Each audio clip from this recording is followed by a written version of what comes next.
Welcome to an adventure 9 months in the making. This started late in January of this year when I was able to acquire this 350. Serviced and running well, but as you can see, a little rough. So I decided to keep as much of the original as I could, but add some details to be more like the prototype. As you can see, I've got stripes and some white added here.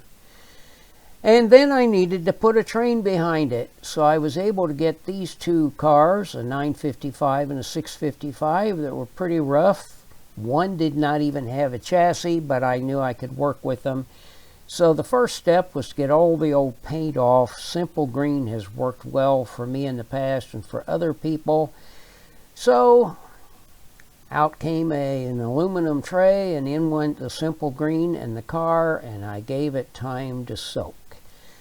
And then an old toothbrush helped prompt the paint to come off a little bit quicker. It was about a 2-day process here. Then I added the second car, and you can see the red isn't really red. It was actually green. So there's more of it coming off here. And now you see it kind of looks like a Christmas car there. It's interesting to watch the layers come off of some of these cars. And here's a green car that turned out it was actually red.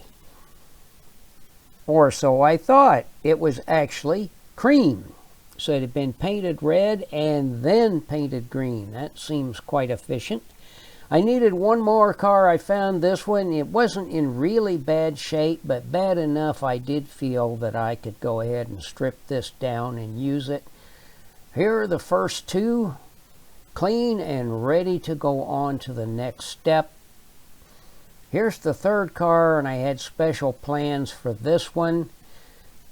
The royal blue train actually had a custom-made observation car on the end. Here's a picture I found of it as it currently is, which I used as one of my guidelines for how to adapt this car. You can see I've cut out the rear window, made it longer. Now I've filled in the recessed area for the door, checked it on the layout. Now I'm smoothing in the ends and blocking in some of the windows. I just put tape behind the ones I wanted to close, put in JB Weld, and then to get them a little flatter, just use some scrap a plastic hanger from some reading glasses I bought. The reason some of these windows are blocked in the center of this car, inside on the right, there was a semicircular bar. So that's why I blocked those windows off. And then I needed a combo car, which didn't exist, but I found these two, as you can see, badly broken cars, both with chassis. Initially thought, well, I'll just use the chassis because I was short some. But then I had an idea. So I carefully marked where I was going to cut these cars in two, something I had never done before. And then carefully, I had to do it by hand with my X-Acto knife, cut them in two. There's one working end. Then carefully making sure I've got everything lined up exactly so the centers match and it's exactly the length of the car. I was able to get this. You can see I've still got two broken corners to work with, but this is just a test fit on a temporary chassis I had made. I do have some plans for the remaining parts. Then just, hey, putting everything together, just seeing how it looks on the layout. And I do believe for my layout, a train with 4 cars is best. Starting to do the details of putting the two halves of the combine together. You see the other car in the background. Now to deal with those broken corners. Using the other ends that I wasn't going to use, I cut out some pieces to fill in where I had to replace the corners. You see I had to shape then the broken area, get that in there. It's not absolutely perfect, but I still saved the rivet detail. Got it smoothed in here now. And now here's the car almost ready. to go into paint, filling up the other end here. And then the painting process. And it's interesting to see in this combine how the different plastics, which should be identical, take paint differently.